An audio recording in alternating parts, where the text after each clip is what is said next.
Mixed by Nandan Yadav.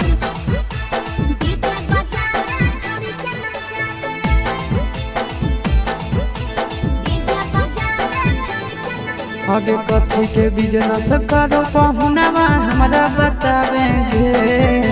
कथी के business करो पहुनवा हमरा बतावेंगे। छोड़ी तो हमरा बतावेंगे। हेरे हमर बलमुआ डीजे बजावे छड़ी के नचावे। हमर बलमुआ डीजे बजावे।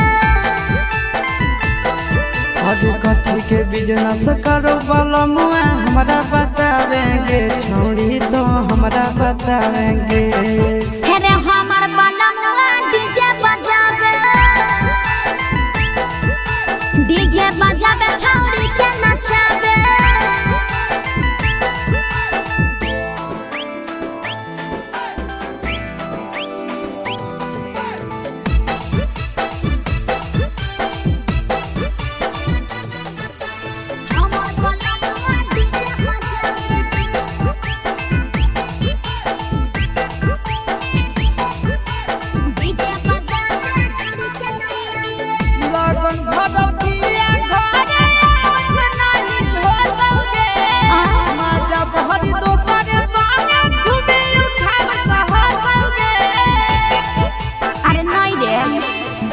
पिकअप पर बांध के पिया चारा गोडी जी रे।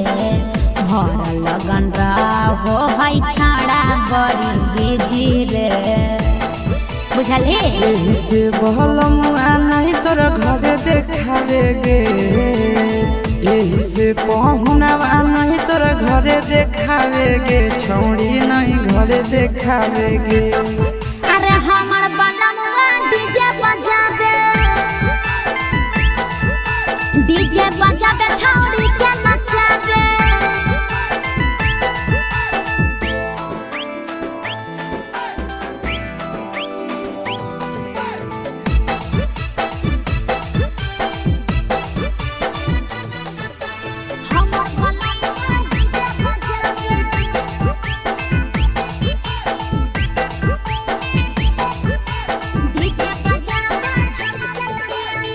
लाल पियर हरियर खूबे जरता दौलत लगे।